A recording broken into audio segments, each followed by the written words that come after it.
Cover करेंगे जीवन रेखा के बारे में, मस्तिष्क रेखा के बारे में, हृदय रेखा के बारे में, विवाह रेखा के बारे में, संतान रेखा के बारे में, मणिबंध रेखा के बारे में, भाग्य रेखा के बारे में और हाथ में कुछ एक लकी साइन होते हैं जिन्हें बोलते हैं एम साइन, एक्स साइन और वी साइन। चलिए दोस्तों, अपने टॉपिक को हम शुरू करते हैं। इस वीडियो को देखने के बाद आप इन रेखाओं को पहचान सकते हैं और इनके क्या फंक्शनिंग होती है इसके बारे में जान पाएंगे। तो सबसे पहले हम बात करते हैं जीवन रेखा के बारे में। तो इंडेक्स फिगर और थंब के बीच से एक रेखा निकलती है जिसे हम जीवन रेखा कहते हैं। वह कुछ इस तरीके की होगी और मणिबंध रेखा की तरफ जाएगी। दोस्तों, अगर इस रेखा के साथ अंदर की तरफ कुछ कर्व बन रहे हैं, ऐसी छोटी छोटी और रेखाएं बन रही हैं, तो अगर ऐसी रेखाएं बन रही हैं तो इसका ये मतलब होता है कि आपके जीवन में कोई ना कोई ऐसा इंसान जरूर होगा जो आपको सपोर्ट करता होगा, यानी कि आपकी कामयाबी में किसी दूसरे इंसान का हाथ होगा, क्योंकि ऐसे लोग आपको प्रोत्साहित करते हैं आगे बढ़ने के लिए। यह आपके माँ बाप हो सकते हैं, आपके भाई बहन हो सकते हैं या फिर आपका जीवन साथी भी हो सकता है। चलिए दोस्तों, अब हम अगली रेखा की बात करते हैं, मस्तिष्क रेखा। दोस्तों, मस्तिष्क रेखा कुछ इस प्रकार से आप अपने हाथ में देख सकते हैं। मस्तिष्क रेखा का ये मतलब होता है कि आपकी मेमोरी कैसी होगी। अगर यह लाइन लंबी है और गहरी है तो इसका मतलब है कि आपकी मेमोरी बहुत ही शार्प है। कुछ लोगों के हाथ में यह लाइन काफी लंबी होती है, यानी कि कुछ इस तरीके से। मैं आपको बना के दिखा देता हूँ। कुछ इस तरीके की अगर ये लाइन है तो इसका ये मतलब है कि मेमोरी जो है वो बहुत ही अच्छी है। ऐसे लोगों को पुरानी बातें याद रहती हैं, कई साल पुरानी बातें इनको याद रहती हैं। लेकिन ज्यादातर ये रेखा हाथों में कुछ इस तरीके की पाई जाती है।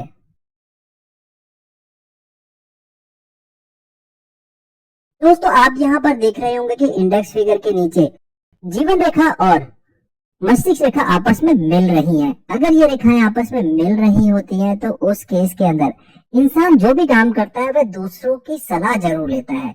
यानी कि जीवन में कुछ भी करना है तो वह चाहेगा कि सारे लोग मिल करके काम करें।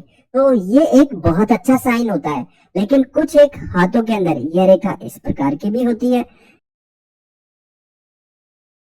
जीवन रेखा से थोड़ी अलग है। यानी कि इंडेक्स फिगर के नीचे यह रेखा जो है कुछ गैप बना रही है। दोस्तों, अगर ये गैप बना रही है तो ऐसे लोग जो होते हैं ना वो सेल्फ मेड होते हैं। यानी अगर ये लोग कुछ डिसाइड कर लेते हैं तो उसे करके छोड़ते हैं, किसी और की सलाह नहीं लेते, क्योंकि इन्हें सलाह लेना पसंद नहीं होता। क्योंकि ये मानते हैं कि अगर अच्छा होगा तो इनके साथ होगा, बुरा होगा तो इनके साथ होगा, क्योंकि ये सेल्फ मेड होते हैं। दोस्तों, अगर कोई छोटी सी रेखा इन दोनों रेखाओं को यहाँ पे अगर मिला देती है तो इस केस के अंदर ये लोग दूसरे लोगों की सलाह लेते हैं, लेकिन जो बेस्ट ऑप्शन होता है उसे ही करते हैं। तो ये रेखा भी काफी कम हाथों में देखने के लिए मिलती है, बट देखने को मिल सकती है। मैं इसे रब कर देता हूँ और दोबारा से फिर वही रेखा बना देता हूँ जैसी ये पहले थी, इस तरीके की। चलिए दोस्तों, हम अगली रेखा की बात करते हैं जिसे बोलते हैं हृदय रेखा। हृदय रेखा जो है वह लिटिल फिंगर के नीचे से निकलती है और ये कर बनाती हुई शनि पर्वत की तरफ अगर चली जा रही है। तो ऐसे जो लोग होते हैं वो लोग हर चीज में मुनाफा देखते हैं, यानी कि वह हर चीज को लॉजिकफुल देखते हैं कि इसमें फायदा हो रहा है या नहीं हो रहा है। ऐसे लोग अगर किसी इंसान से प्यार भी करते हैं ना तो ये देखते हैं कि इस प्यार करने में फायदा है या नुकसान है, यानी कि दूसरे इंसान को अगर अपने जीवन में लाएंगे तो उन्हें क्या क्या एडवांटेज होगी। अगर यही रेखा कुछ इस तरीके से बृहस्पति पर्वत की तरफ चली जाए, मैं आपको ड्रॉ करके दिखाता हूँ। इस तरीके से बृहस्पति पर्वत की तरफ जा रही है और यहाँ पे कर बना रही है। यदि ऐसे लोग प्यार करते हैं ना तो वह उसमें मोल भाव नहीं करते, क्योंकि इनका प्यार सच्चा होता है। दोस्तों, एक सबसे अच्छी चीज, अगर हृदय रेखा कुछ इस तरीके का कर बनाती है, जैसे अभी मैं आप लोगों को बना के दिखाता हूँ। अगर हृदय रेखा कुछ इस तरीके का कर बना रही है दोस्तों, तो समझिए कि आपका जो जीवन साथी है ना वो बहुत ही सुंदर होगा, इंटेलिजेंट होगा। और सबसे अच्छी बात, जब आप उसके साथ जाएंगे ना तो आपको प्राउड फील होगा अपने जीवन साथी को इंट्रोड्यूस करते हुए। अगर लड़का है तो उसकी वाइफ जो है वो बहुत ही सुंदर होगी, इंटेलिजेंट होगी और उसे अपनी वाइफ पर प्राउड होगा। अगर लड़की है तो उसे अपने हस्बैंड के ऊपर प्राउड होगा। चलिए दोस्तों, अब हम अगली रेखा की बात करते हैं जिसे बोलते हैं विवाह रेखा। दोस्तों, लव मैरिज और अरेंज मैरिज के लिए मैंने एक अलग से वीडियो बनाया है, चाहे तो आप आई बटन पे क्लिक करके उसे देख सकते हैं। यहाँ पर हम बात करेंगे विवाह रेखा की। जो लिटिल फिंगर होती है और हृदय रेखा होती है, उसके बीच में एक रेखा यहाँ पे इस तरीके से अगर बनती है तो इस रेखा को कहा जाता है विवाह रेखा, जो अभी आप स्क्रीन पे देख रहे हैं। दोस्तों, इस विवाह रेखा से हम ये अनुमान लगा सकते हैं कि शादी किस उम्र में होगी। अगर ये रेखा बिल्कुल मिड में आ रही है तो अनुमान ये लगाया जाता है कि 25 साल से लेकर के 30 साल के बीच में शादी हो जाएगी। हो सकता है 27-28 साल में हो जाए, हो सकता है 29 या 30 तक हो जाएगी। अगर ये रेखा हृदय रेखा के पास आ जाती है तो उस केस के अंदर क्या होता है कि शादी जल्दी हो जाती है, यानी कि जल्दी होने के चांसेस होते हैं। हो सकता है 20, 22 या फिर 24 साल या 25 साल की उम्र तक शादी हो सकती है। और यदि यह रेखा लिटिल फिंगर की तरफ बढ़ जाए तो उस केस के अंदर शादी जो है वह डिले से होती है, यानी कि यह रेखा कुछ इस तरीके से लिटिल फिंगर के पास पहुंच जाए तो हो सकता है कि शादी जो है वो 32 साल की उम्र में हो, 35 साल की में हो, 38 में, और बहुत ज्यादा अगर लिटिल फिंगर के पास है तो हो सकता है 40 या 42 साल में भी शादी हो। तो शादी डिले हम इस रेखा को देख करके निकाल सकते हैं। चलिए दोस्तों, यहाँ पर मैं थोड़ा सा आपको और समझाने की कोशिश करूंगा। ज्यादातर तो ये रेखा मिड में ही होती है। अगर इस रेखा के साथ छोटी छोटी सी ऐसी लाइनें अगर यहाँ पे देखने को मिल रही हैं तो इसका ये मतलब होता है कि आपको अपोजिट सेक्स की तरफ आकर्षण होगा। अगर लड़का है तो लड़की की तरफ आकर्षण महसूस कर सकते हैं, अगर लड़की है तो लड़कों के प्रति आकर्षण महसूस कर सकते हैं। हो सकता है कि इनका छोटा मोटा अफेयर भी चल जाए। इन छोटी रेखाओं का ज्यादातर मतलब यही होता है कि आप दूसरे के प्रति आकर्षण महसूस कर सकते हैं। चलिए दोस्तों, अब हम बात करते हैं अगली रेखा की, जिसे बोलते हैं संतान रेखा। दोस्तों, लिटिल फिंगर के नीचे अगर ऐसी छोटी छोटी लाइनें अगर आपको दिखे और ये लाइट हो तो इसका ये मतलब होता है कि जो संतान होगी वह लड़की होगी। अगर यहीं पर थोड़ी सी गहरी लाइनें हो और थोड़ी लंबी हो तो इससे यह अनुमान लगाया जा सकता है कि जो संतान होगी वह लड़का होगी। लेकिन इसके लिए हस्बैंड और वाइफ दोनों के हाथों को देखने की जरूरत होती है और जन्म पत्री देख के यह अनुमान लगाया जा सकता है कि जो संतान होगी वह लड़का होगी या लड़की होगी। चलिए दोस्तों, अब हम अगली रेखा की बात करते हैं, मणिबंध रेखा। यह कलाई के ऊपर होती है।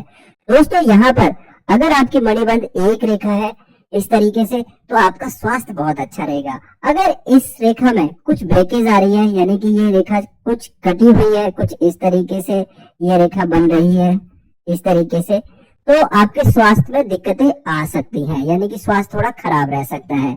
अगर एक से ज्यादा है रेखा, जैसे इस तरीके से दूसरी रेखा भी मणिबंध में बन रही है, तो आपको बहुत मान सम्मान मिलेगा। यदि इस रेखे के अंदर कुछ ब्रेकेज आ जाते हैं, यानी कि ये थोड़ी सी कटी हुई रहती है कुछ इस तरीके से, तो उस केस के अंदर हो सकता है कि आपको कहीं पर अपमान भी सहना पड़ सकता है।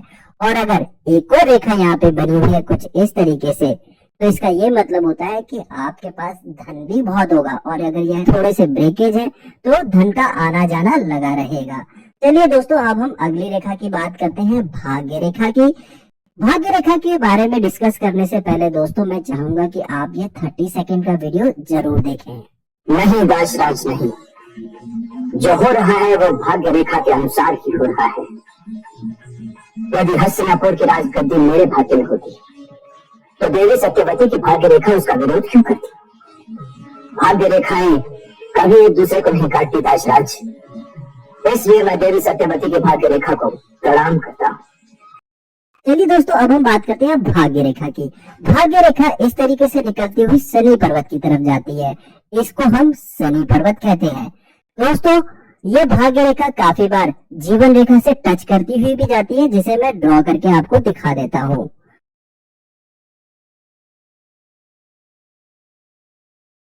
कुछ इस तरीके से।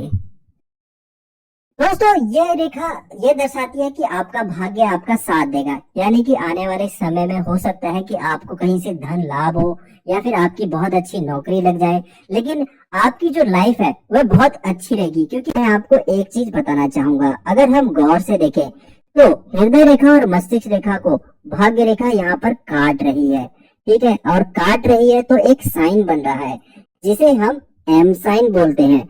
मैं आपको इसे ड्रॉ करके दिखाता हूँ। अगर आप ये देखेंगे तो यहाँ पर एक एम बन रहा है, यानी कि हृदय रेखा से भाग्य रेखा नीचे की तरफ आ रही है, फिर वो है मस्तिष्क रेखा को काट रही है और मस्तिष्क रेखा जो है वह जीवन रेखा के साथ मिल रही है, तो कुछ इस तरीके का एम बना रही है। अगर ये एम बन रहा है, मैं दोबारा से ड्रॉ करके दिखा देता हूँ, ये एक एम बन रहा है, ठीक है। इसे आप क्लियरली देख सकते हैं कि यहाँ पे ये एक एम शेप बन रही है, यहाँ पे क्लियरली एक एम बन रहा है। ऐसे लोग जो होते हैं ना वो काफी बुद्धिमान होते हैं, हार्ड वर्किंग होते हैं, भाग्य भी इनका साथ देता है। अगर ये लोग कुछ अच्छा सोचते हैं तो उसे साकार कर लेते हैं। ऐसे लोगों का हाथ यह दर्शाता है कि ये लोग कुछ भी काम करेंगे ना उसमें इन्हें सफलता मिलेगी, चाहे ये नौकरी करें चाहे बिजनेस करें, इन्हें सफलता मिलने के चांसेस बहुत ज्यादा होते हैं। दोस्तों यहाँ पर मैं आप लोगों को एक्स साइन के बारे में थोड़ा बताना चाहूंगा। यदि यहाँ पर एक रेखा कुछ इस तरीके से हृदय रेखा और मस्तिष्क रेखा को काटे और बीच में ही यह भाग्य रेखा को काट दे तो ये एक एक्स साइन बनता है कुछ इस तरीके से। अगर ऐसा एक्स साइन बन रहा है तो इसका मतलब ये होता है कि ऐसे लोगों के हाथ में काफी पैसा आएगा, यानी यह जो भी काम करेंगे उससे धन बहुत ज्यादा अर्जित होगा। ऐसे लोगों की जो लाइफ होती है ना वो लग्जरियस लाइफ होती है। ऐसे लोग अपना घर बनाते हैं, मन चाही गाड़ी में घूमते हैं, मन चाही यात्रा करते हैं, तो क्योंकि इनका भाग्य इनके साथ देता है। और सबसे अच्छी बात ये होती है कि लोग इनका सहयोग करते हैं। और भाग्य रेखा जैसे मैं पहले बता चुका हूँ कि जब भाग्य रेखा हृदय रेखा और मस्तिष्क रेखा को काटती है तो ऐसे लोग बुद्धिमान होते हैं। यानी कि अगर ये लोग कुछ आइडिया पे काम करना चाहते हैं तो होगा क्या कि ऐसे लोगों को अगर धन की जरूरत होगी तो कहीं ना कहीं से धन का इंतजाम हो जाएगा। ऐसे लोगों को अगर सही लोगों की जरूरत होगी तो ये सही लोगों से जुड़ जाएंगे, क्योंकि इनका भाग्य इस तरीके से है, इनके हाथ में धन की रेखा भी है। तो ऐसे लोग जो होते हैं वह लग्जरियस लाइफ जीते हैं। वैसे भी यह जो एरिया होता है हाथ के सेंटर में, इसे हम राहु का एरिया कहते हैं, इसे हम राहु का एरिया कहते हैं। यहीं से हमें पता लगता है कि इंसान के पास कितना धन रहेगा, उसका लक कितना साथ देगा, और जब वह किसी काम को करेगा तो कंडीशंस उसके फेवर में आएंगी या नहीं आएंगी। चलिए दोस्तों, अब थोड़ा सा मैं आपको एक और चीज के बारे में बताता हूँ जिसे वी शेप बोलते हैं। वी शेप किस तरीके से काम करती है उसके बारे में डिस्कस कर लेते हैं। पहले इन चीजों को मैं थोड़ा हटा दूं समझाने के लिए। दोस्तों जैसे मैंने हृदय रेखा के बारे में आपको बताया, यदि यह हृदय रेखा कुछ इस तरीके से बन जाए और आगे चल के वी शेप बना दे, यदि यह वी शेप बना रही है तो इस केस के अंदर लव मैरिज होने के चांसेस रहते हैं। लेकिन यहाँ पर एक सबसे अच्छी बात ये निकल के आती है कि ऐसे जो लोग होते हैं उनके दोस्त उनको सपोर्ट करते हैं। यानी कि अगर आप कोई काम कर रहे हैं तो आपको आपके दोस्तों का सहयोग मिलेगा। अगर आप कोई बिजनेस करते हैं तो आपके दोस्त उसमें मदद करेंगे, ठीक है। वह हो सकता है मोरली भी करें, फाइनेंशियली भी करें, और आपको एक ट्रैक भी दिखा सकते हैं जिसके लिए आप डिजर्व करते हैं, क्योंकि आपकी भाग्य रेखा आपका साथ दे रही है और आपके हाथ में एक्स भी बन रहा है। तो ये सारी चीजें कोलैबोरेटिव होके काम करती हैं। अगर आपके हाथ में एम है, ठीक है, एक्स है और वी भी बन रहा है, तो इस केस के अंदर ये होता है कि भाग्य आपका साथ देगा, आप बुद्धिमान हैं, हार्ड वर्कर हैं, और जो काम आप करेंगे तो आसपास का एनवायरनमेंट भी उसमें सहयोग करेगा और आप एक लग्जरियस लाइफ जिएंगे। उम्मीद करता हूँ दोस्तों इस वीडियो को देखने के बाद आपको जीवन रेखा, मस्तिष्क रेखा, हृदय रेखा, विवाह रेखा, संतान रेखा, मणिबंध रेखा और भाग्य रेखा और एम साइन, एक्स साइन और वी साइन के बारे में अच्छी जानकारी मिल गई होगी। यदि आप हमारे एस्ट्रोलॉजर से बात करना चाहते हैं तो एस्ट्रोजन मोबाइल एप्लीकेशन इंस्टॉल करके आप हमारे एस्ट्रोलॉजर से बात कर सकते हैं। यदि आपकी अदर कोई क्वेरी है तो आप दिए गए नंबर पे व्हाट्सएप कर सकते हैं या फिर कॉल कर सकते हैं। मैं भगवान शिव और पार्वती से यह प्रार्थना करूंगा कि वह आपकी सारी मनोकामना पूर्ण करे।